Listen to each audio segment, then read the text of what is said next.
বিপ্লবের স্পিরিটটা যতদিন বহাল থাকবে ততদিন, এবং এই আওয়ামী লীগ যত অ্যাগ্রেসিভ হবে, আওয়ামী লীগ যখন এই ঘুরে আসার চেষ্টা করবে, প্রোগ্রাম দেবে, বিপ্লবের চেতনাটা আরো সংহত হবে। তাকে ধরলো না কেন?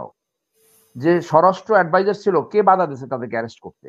বাধা তো কেউ দেয়নি। পালায়ে কিভাবে গেল সেটা তো একটা পূর্ণাঙ্গ তদন্ত হতে পারে, তদন্ত হওয়া উচিত। আমিও মনে করি যে তাদের এই গ্রেপ্তার করা উচিত ছিল। প্রেসিডেন্টকে পোস্টিং করে টাকা বানাই এনেছে। এইটা তো বাংলাদেশের মানুষের ক্যারেক্টার, অধিকাংশ মানুষের ক্যারেক্টার। এর মধ্যে দেখেন সালাউদ্দিন সাহেব, সে ইন্ডিয়াতে মাছ পাঠালো। কেন আপনি মাছ পাঠাবেন? যুদ্ধটা তো একসেন্সে ইন্ডিয়ার বিরুদ্ধে হয়েছে। ইন্ডিয়া আওয়ামী লীগকে এখানে প্লান্টেড করেছে। আমি মনে করি যে বুলডোজার কর্মসূচি হয়ে গেছে, সুন্দর নাম দিয়েছে বুলডোজার কর্মসূচি।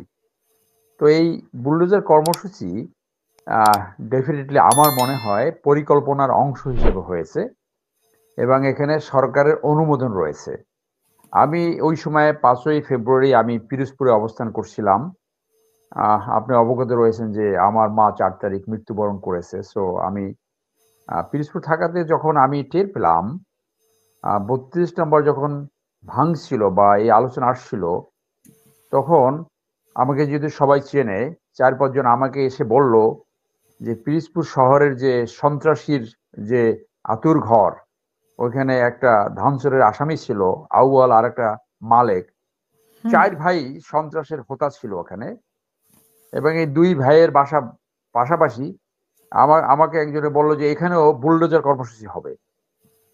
ঠিকই রাত 11টার পরে টের পেলাম যে ওই বাড়িতে আবার আগুন লাগিয়েছে। এইভাবে ভোলাতে তোফায়েল আহমেদের বাড়িতে আরো অনেক জায়গা হয়েছে, এবং আইন শৃঙ্খলা বাহিনী এটাকে কোথাও কোনো স্টেপ নেয়নি এটাকে নিবারণ করার জন্য।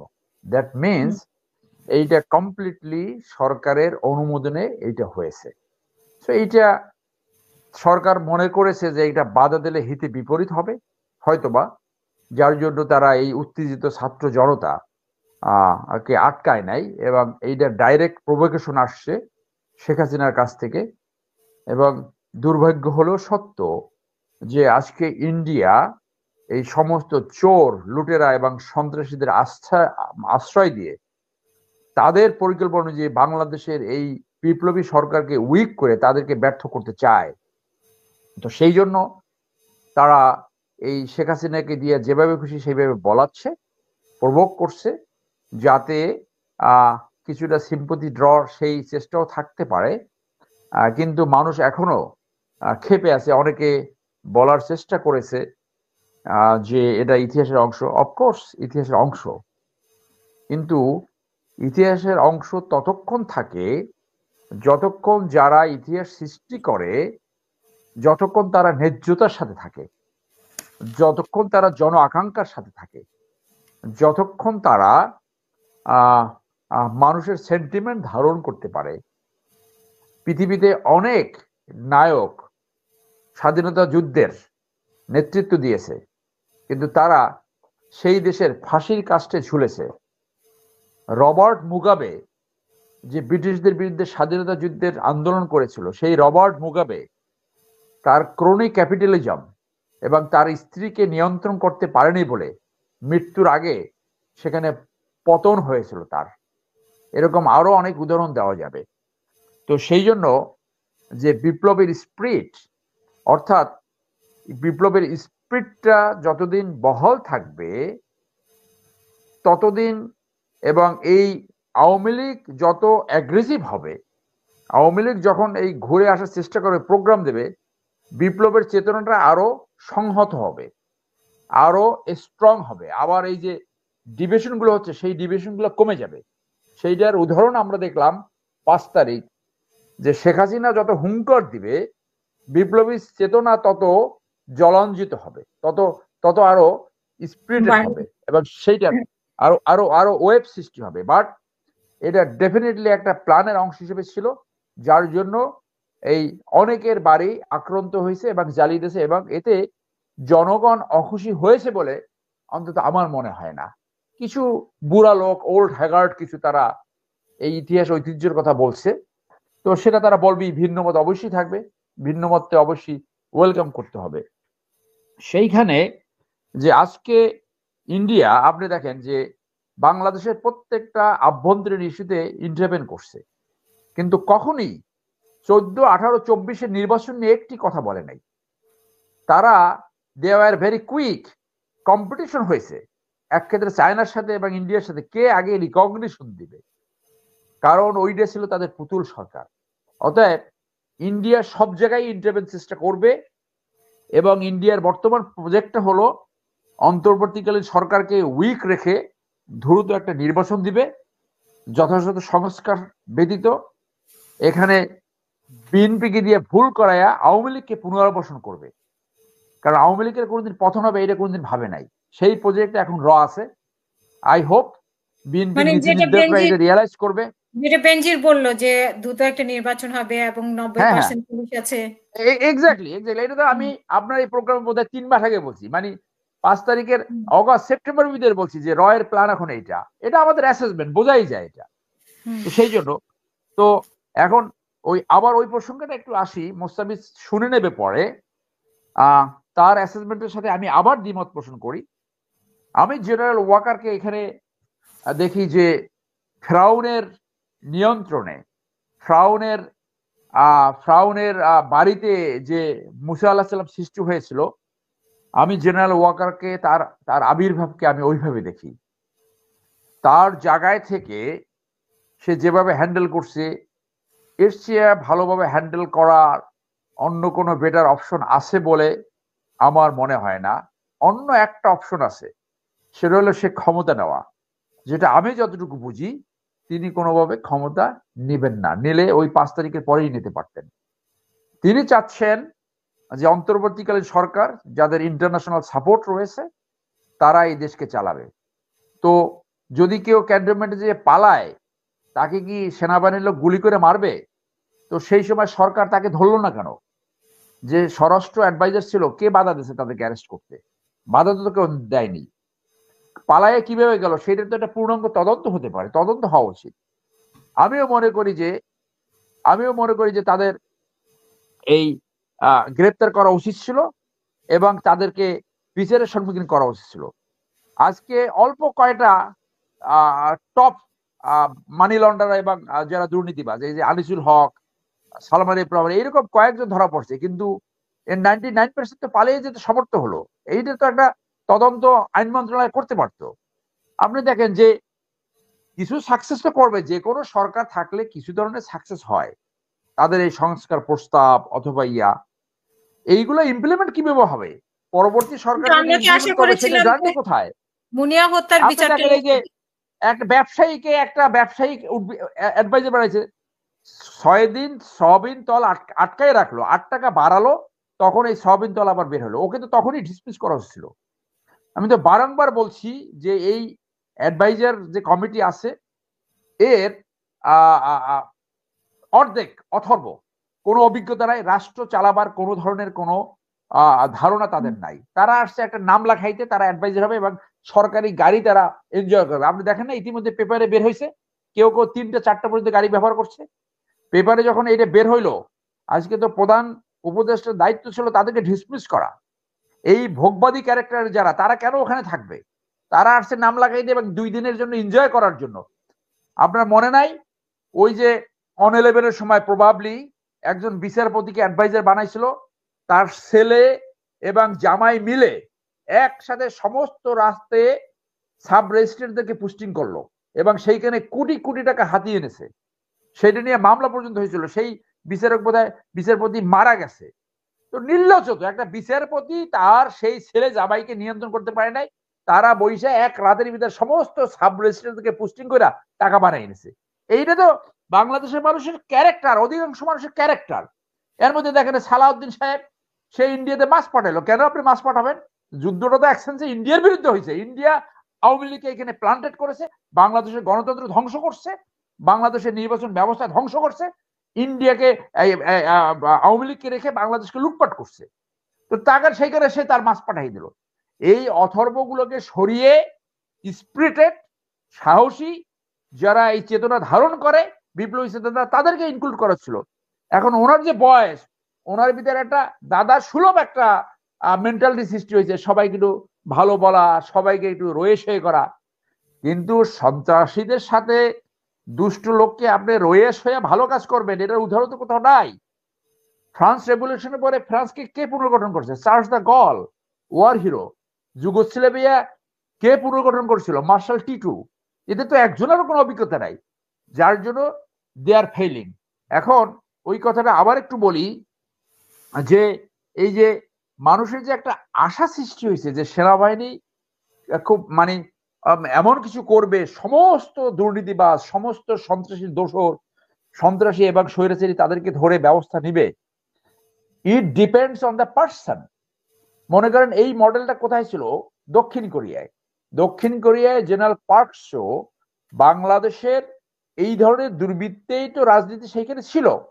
জেনারেল পার্ক শো হি মার্শাল ল জারি করে 20 বছর কন্টিনিউ করেছে। তারপরে তার সাকসেসিভ জেনারেল আরো 7 বছর কন্টিনিউ করেছে। এরপর তারা গণতন্ত্রে গেছে। বাংলাদেশের মানুষ এখন জাম করতেছে, কালকে নির্বাচন দাও, কালকে নির্বাচন দাও। তারা তো দেশ গঠন করার একটা বড় অংশ যে যার জায়গা থেকে কথা বলছে, মানে নির্বাচনের জন্য পাগল হয়ে গেছে। তো এই বাংলাদেশের মানুষ একটা বড় অংশ তারা মনে করছে যে নির্বাচনই একমাত্র সমাধান। না, সেইখানে তো নির্বাচন না হলে তো ওই মডেলটা ধারণ করা উচিত ছিল।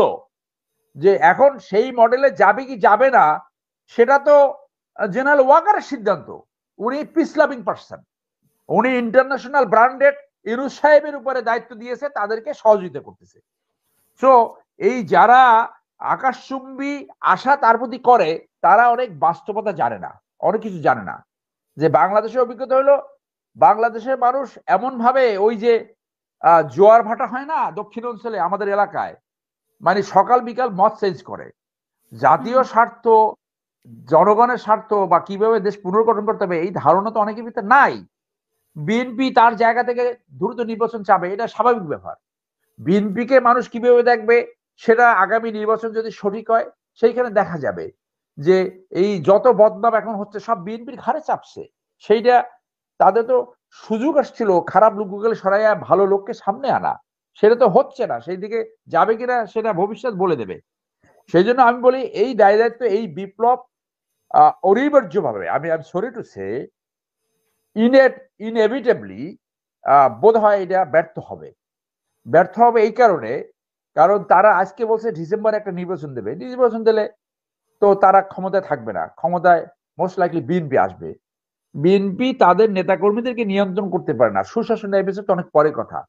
একটা ব্যবসায়ী খুনি লুটেরা তারা জানি কিভাবে সবাই ম্যানেজ করে ফেলায়, এই একটা আক্তারের মতো একটা সন্ত্রাসীকে ম্যানেজ করতে পারে না। তো আপনার এই যে এই যে এই ব্যবসায়ীরা তারা যে এই ম্যানেজ করে ফেলছে, মানে আপনি দেখেন তো রাজনীতিতে কয়জন আছে যাদেরকে টাকা নেয় না, টাকা দিলে 100 লোক খুঁজে পাবেন কিনা দেখেন তো, 50 জন পাবেন কিনা। তো এইটা তো মিলন ভাই তো সেই কথা বলছে যে আজকে বিএনপির ব্যাপারে উঠেছে, মানে ছাত্রদের ব্যাপারেও তো উঠেছে, কিন্তু ছাত্ররা তো দল গঠন করছে নাহিদের নেতৃত্বে। না সেটা করুক, সেইটা আমি বলছি যে এই যে জাতি গঠনের একটা সুযোগ আসছিল, যে বাংলাদেশটাকে এই জায়গায় গেছে যে প্রতিবার একটা সরকার আসবে, তারা স্বৈরতান্ত্রিকতায় রূপান্তর হবে, জনগণ আন্দোলন করে জীবন দিয়ে তাদেরকে সরাবে, আবার ওই একই সাইকেল। সেইখান থেকে ঘুরে দাঁড়াবার জন্য যে সময় দরকার, যে একাত্মতা দরকার, সেটা তো আসলে বাংলাদেশে সৃষ্টি হচ্ছে না কোনোভাবে। কারণ এখানে মানে 18 কোটি মানুষের 36 কোটি সমস্যা। এমন কোন মানুষ পাবেন না যাদের সমস্যা নাই। দেশের শাসন ব্যবস্থা মানুষকে সমস্যায় জর্জরিত করে, রাজনীতিবিদরা একটা বড় অংশ লুটপাট করে এবং টাকা বিদেশে পাচার করে। এই লুটপাটকারীদের এবং এই গণহত্যাকারীদের বিচার করা, দ্রুত বিচার করাই ছিল একটা টপ প্রায়োরিটি। সেইটা কিভাবে করতে পারতো? প্রোক্লেমেশনের মাধ্যমে। সেটা করে নাই বলেই তারা এক সময় তাদের নিজেদের চামড়া বাঁচাবার জন্য ভয় পেয়ে, এর অনেকেই ইতিমধ্যে ভয়ার্ত হয়েছে, ভয় পেয়েছে এবং তারা এখন ছেড়ে দেওয়া কেঁদে বেছে এরকম একটা অবস্থায় আছে। তারা একটা নির্বাচন দিয়ে কোনোভাবে পগার পার হবে, এইটা আমার ধারণা। সেইখান থেকে যদি ঘুরে দাঁড়াতে পারে তাহলে এই দেশের জনগণ খুশি হবে। আমাকে 4 জন প্রশ্ন করতে, 4 জনই আসছে, 4 জনই আমার খুব প্রশ্ন করছে। টিকিটের ব্যাপারে আমি বলেছি, কাউকে একটু আমার কাছে পাঠান, ডেফিনেটলি আমরা একটা পিআইএল করব, পাবলিক ইন্টারেস্ট লিটিগেশন করব, যে যদি সৌদি আরব থেকে একমুখী 30,000 টাকা হয়, বাংলাদেশ থেকে একমুখী 1 লাখ টাকা বেশি হবে কেন? এই দেখেন, এই সিন্ডিকেটটা নিয়ন্ত্রণ করতে পারে না, কিভাবে পারবে? আরে ভাই, আপনি একটা মন্ত্রণালয় চালাইতে পারেন না। আসিফ নজরুল সাহেব, আপনি করছেন শিক্ষকতা, 3টে ক্লাস নিয়ে যে ঘুমাইছেন, আর মাঝে মধ্যে একটু প্রেম টেম করছেন। একটা তো ওই আমরা তো ওই কথোপকথন দেখছি। তো আপনি একটা রিল্যাক্স এনভায়রনমেন্ট, একটা রিল্যাক্স আপনি পছন্দ করেন, সেইখানে এই ধরনের সরকারকে 24 ঘন্টা না, 36 ঘন্টা দিনে কাজ করার কথা। শনিবার কাজ করে বলে আমি শনিবারও কাজ করছি। হ্যাঁ, জানেই না কিভাবে, এরা কেউ ক্রাইসিস হ্যান্ডেল করার কোনো অভিজ্ঞতা নাই, যার জন্য এই সরকার যে ব্যর্থ হবে এটা তো অলমোস্ট শিওর। এখন প্রফেসর ইউনূস এখানে যে ব্যর্থ হওয়া যাবে না সেটা কিভাবে করবে সেটাই আমরা দেখবো। আমরা তো তাদেরকে সমর্থন দিয়ে যাচ্ছি। অন্য প্রশ্নকর্তা বললেন যে সংস্কার না নির্বাচন, আমি মনে করি গুরুত্বপূর্ণ সংস্কারগুলো হওয়ার পরে আপনার নির্বাচন হওয়া উচিত। হ্যাঁ, অন্য প্রশ্নকর্তা আজহার সাহেব যেটা বলেছেন, ইয়েস আই এগ্রি। সূরা মায়াজে যেটা বলেছে সেইটা তো করা উচিত, দাঁতের পরিবর্তে দাঁত, চোখের পরিবর্তে চোখ, আপনার হাতের পরিবর্তে হাত এবং জানের পরিবর্তে দান, সেটা তো হয় নাই। আপনি তো এই যে বলতেছে যে এই বছর যারা ওয়ার ক্রাইমস ট্রাইব্যুনাল করছে, ইন্টারন্যাশনাল ক্রাইমস ট্রাইব্যুনাল, আপনি এখনো বলি Tajul is my good friend, prosecutor সবাই জানে, আমি 3টে মামলা এখানে পরিচালনা করছি, একটা মামলাও শেষ করতে পারবেন, আপনি লিখে রাখেন। ডিসেম্বরের ভিতরে তারা বলছে এই বছর তারা জাজমেন্ট দেবে, তো একটাও পারবে না, কারণ এই প্রক্রিয়া সম্ভব না। প্রোক্লেমেশনের মাধ্যমে আরো দ্রুত ট্রায়াল করার একটা ব্যবস্থা সামনে আনা উচিত ছিল। সেটাকে ক্যাঙ্গারু কোর্ট বলুক, যা খুশি বলুক, বাইডেনের ছেলের যদি 1 মাসের ভিতরে বিচার হতে পারে, ট্রাম্পের যদি 1 মাসের ভিতরে বিচার হতে পারে, তাহলে এই 1 মাসের ভিতরে বাইনাও অন্তত 200 টপ করাপ্ট এবং 200 গণহত্যাকারীর বিচারের রায় হওয়া উচিত ছিল, এবং সেইটা সম্ভব ছিল শুধু প্রোক্লেমেশন করে। এই তথাকথিত বিচারের ব্যবস্থা দিয়ে সেটা হওয়া কোনোভাবে সম্ভব নয়। সেই জন্য আমি বলছি তারা একটা কেয়ারটেকার টাইপ একটা গভর্নমেন্ট চালিয়ে যাচ্ছে, এবং এই গভর্নমেন্টের সংস্কার প্রস্তাব সহ কোনো ভালো কাজ এর সিংহভাগই নির্বাচিত সরকার বহাল রাখবে বলে আমার মনে হয় না। বাংলাদেশে কোনো নির্বাচিত সরকার আজ পর্যন্ত সংস্কার করতে পারেনি এবং কখনোই পারবে না। তারা যদি সত্যিকারের সংস্কার করতে পারতো, তাহলে বাংলাদেশে প্রতি 5 বছর 7 বছর 10 বছর পর পর একটা রেভলিউশন সিনারিও সৃষ্টি হতো না। তো সেই জন্য আমি বলছি অনিবার্যভাবে এই বিপ্লব ব্যর্থ হতে চলেছে। ধন্যবাদ।